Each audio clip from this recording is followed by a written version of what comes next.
Buenos días. Esta es la clase número 8 del curso sobre técnicas de estudio en búsqueda de un aprendizaje significativo apoyado en la construcción del conocimiento. Esto ya lo hemos visto. No deseamos que arduamente incorporemos contenidos y luego no podamos expresar ninguno de ellos a la hora de ser demandados.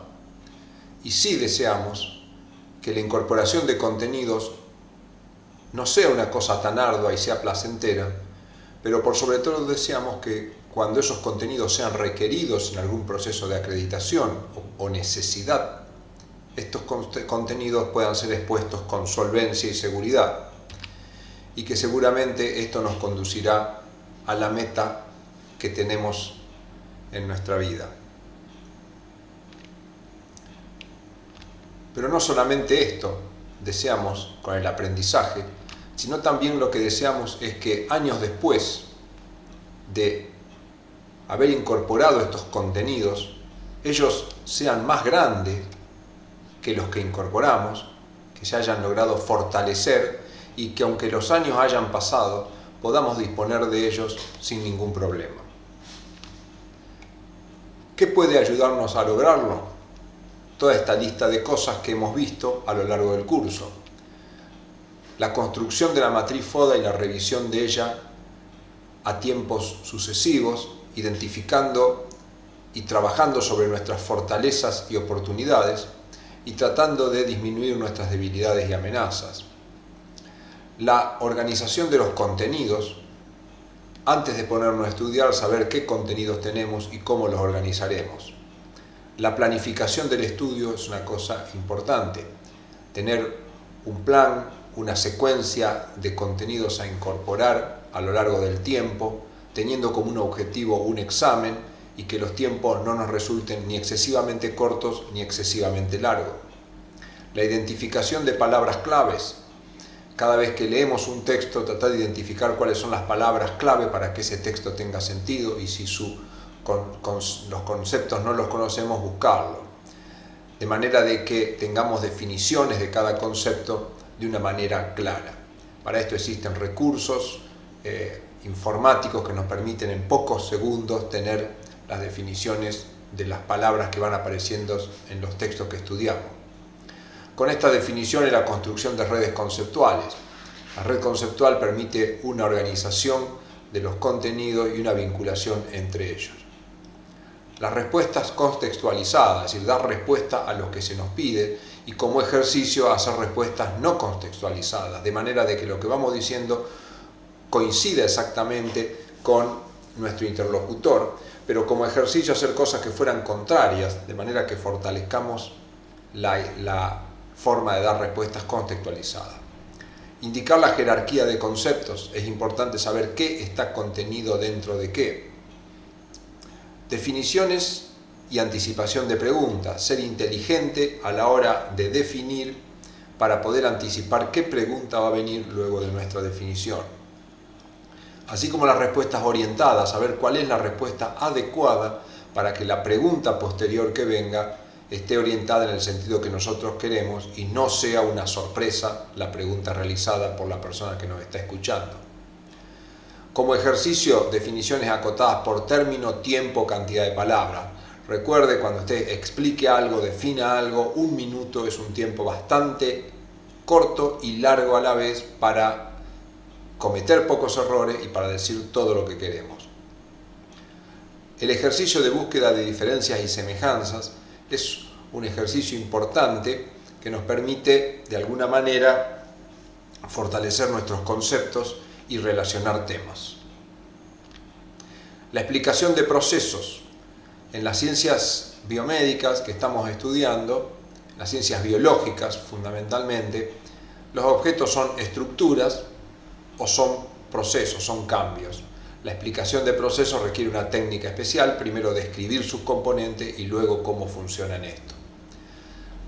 La profundidad variable del contenido es una cosa importante a practicar también, en qué profundidad definimos algo y hacer ejercicios de definirlo en muy poca profundidad y en mucha profundidad. y la clasificación por uno o más criterios. Cuando clasificamos a nuestros términos, tratar de clasificarlos por un criterio, por dos criterios y si es posible por tres criterios. Esto nos dará también vinculación entre los temas. ¿Qué veremos hoy?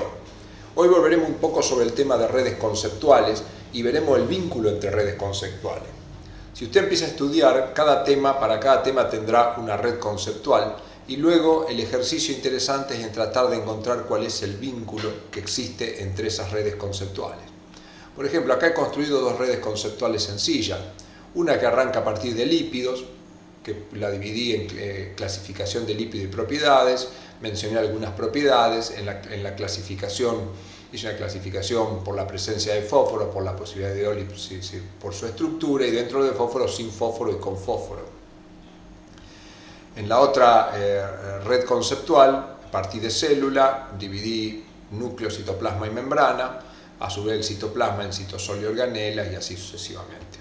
Entonces, en esta red conceptual, nosotros podemos identificar, por ejemplo, dos términos que figuran en la misma red conceptual y esto permite una vinculación entre ellas. Esto es importante porque, como veremos más adelante, al encontrar vinculaciones entre las redes conceptuales, nos permitirá establecer lo que llamamos líneas conceptuales que veremos a continuación. Entonces, disponer de estas redes construidas a través de sistemas informáticos da duración al conocimiento, porque usted puede tener esto en un archivo organizado y recurrir a ellas, juntar las redes en una misma pantalla y tratar de encontrar estas vinculaciones. Use recursos informáticos para todo. No es únicamente el celular un recurso informático y menos las redes sociales. Utilice los recursos informáticos para organizar los contenidos. Haga un archivo donde estén los contenidos y vaya marcando con diferente color aquellos que ya entendió bien, con otro color los que entendió más o menos y con otro color los que no entendió. Use recursos informáticos para calcular el índice de avance de su estudio, para hacer las redes conceptuales, para hacer clasificaciones.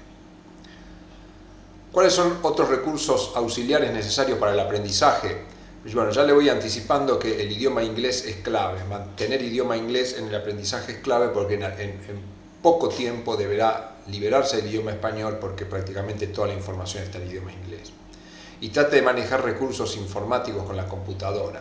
Empiece, si no lo hace, con procesadores de texto, planillas de cálculo, graficadores, el uso de Internet para búsquedas adecuadas, el correcto manejo de correo electrónico y una buena colección de direcciones a quienes me puedo dirigir para consultar mis dudas, y mecanismos de almacenamiento y procesamiento de la información.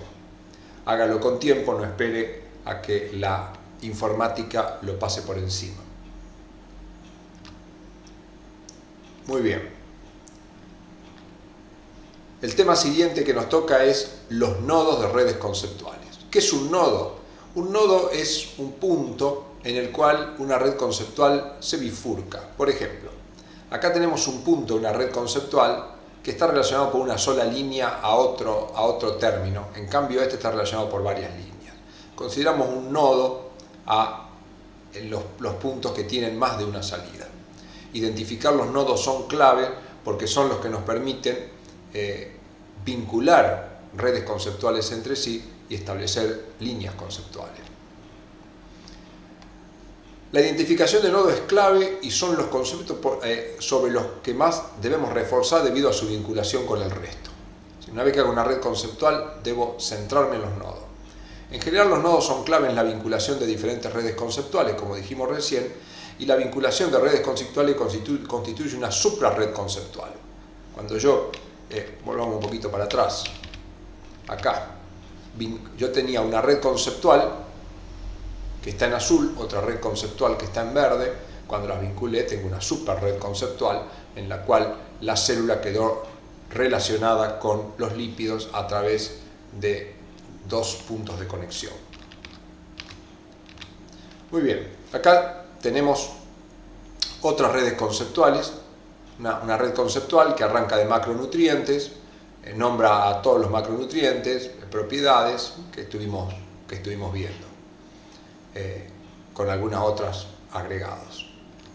Entonces, Por ejemplo, lípidos es un nodo porque está relacionado a 3 temas, no así ácidos nucleicos.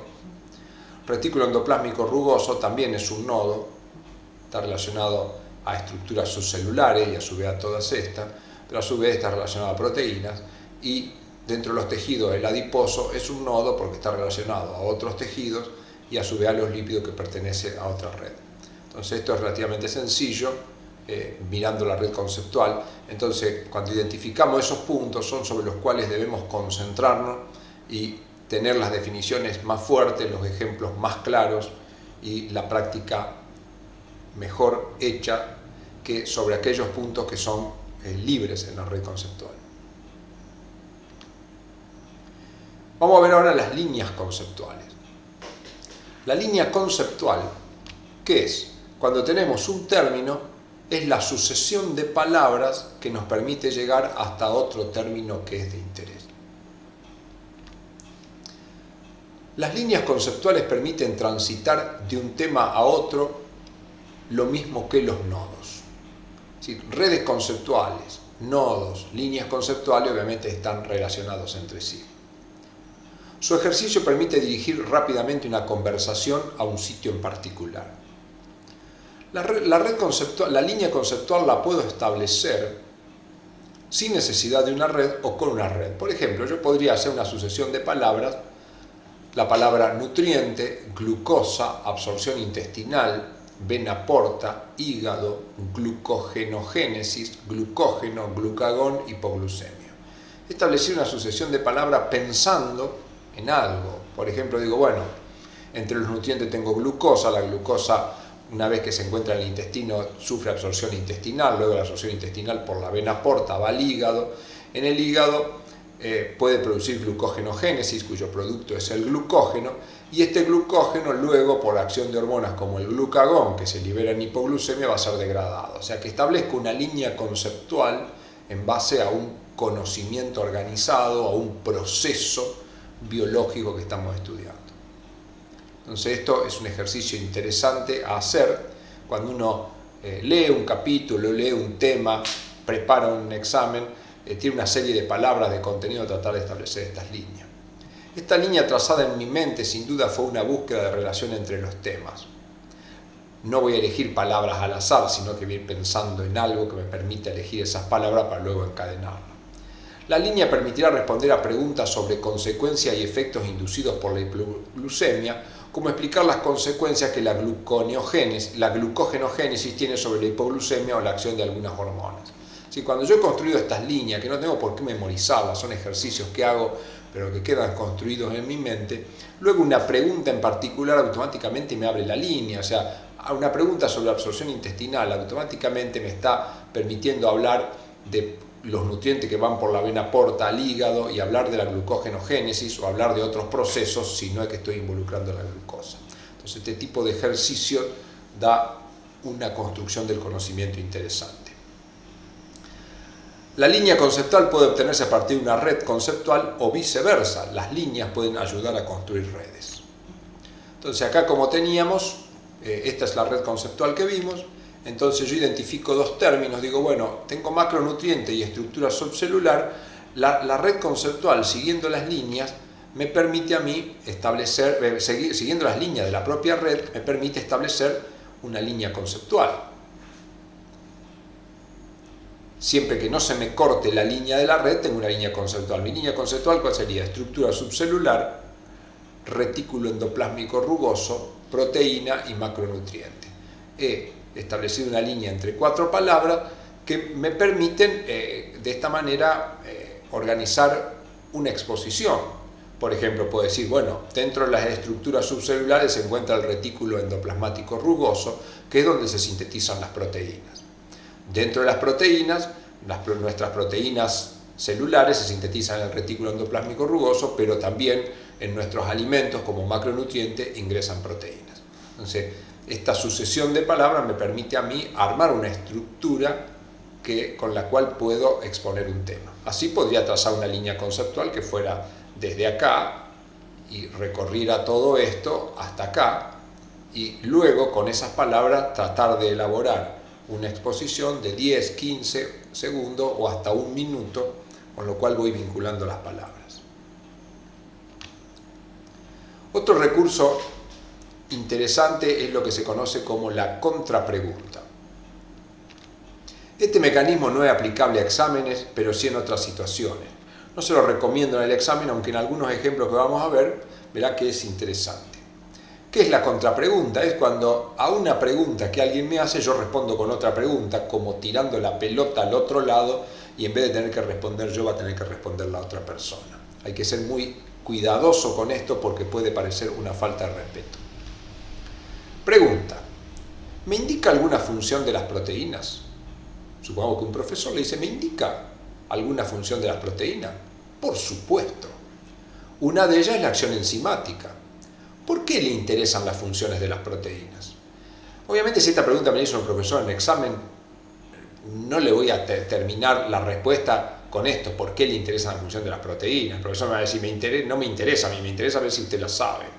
Entonces, esto para una pregunta, a lo mejor quizás un alumno en una clase me dice a mí: ¿me indica alguna función de las proteínas? Y por supuesto, le voy a decir yo: una de ellas es la acción enzimática. Entonces yo al alumno le puedo decir: ¿por qué le interesan las funciones de las proteínas? Y lo voy a hacer hablar.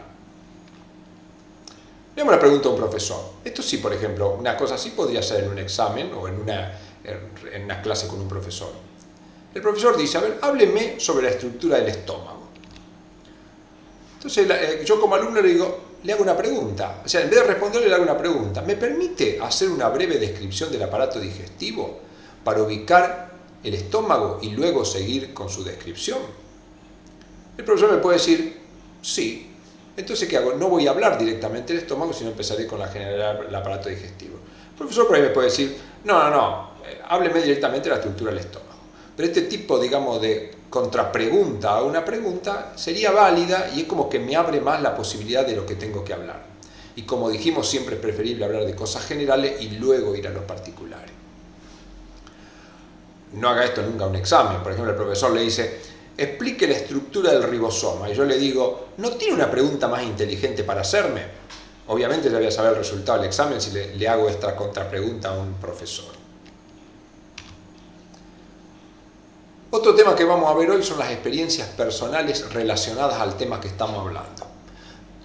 Mientras estudiamos es importante que tengamos otras inquietudes, por ejemplo, relacionarnos a grupos de investigación, leer trabajos de investigación, investigar en sitios confiables de internet sobre temas relacionados a la carrera que estamos haciendo. Esto nos irá dando un conocimiento más allá de lo que realmente tenemos que acreditar, pero esto muestra frente a la persona que me está evaluando una gran dedicación y compenetración con la carrera que estamos haciendo.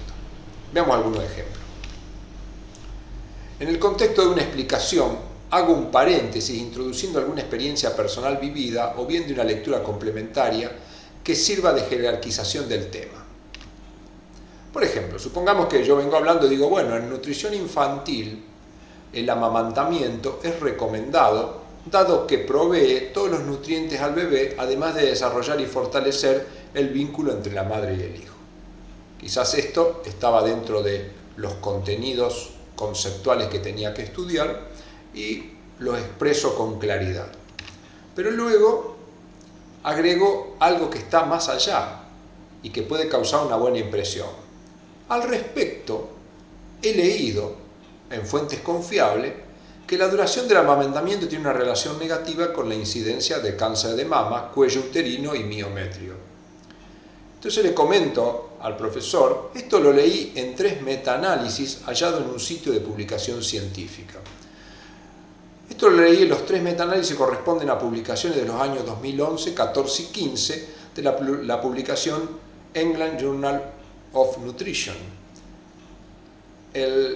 Este agregado, que no era un contenido requerido por la materia, va a estar mostrando que de alguna manera yo fui más allá de los contenidos y que he leído cosas relacionadas y encima de un rigor científico importante. Esto hay que ir haciéndolo, haciendo lecturas complementarias, no de cualquier sitio de internet, asesórese de dónde tiene que estudiar, esto es bastante sencillo, e irá encontrando la forma de ir introduciendo estas cosas que permitirán un diálogo de mucho más valor entre usted y el profesor. Bueno, muy bien.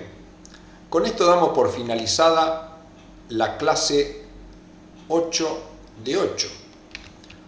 Por lo cual, le aviso que en este momento damos por finalizado el curso. En este curso hemos vertido una gran cantidad de conceptos y recursos que sirven para un aprendizaje significativo.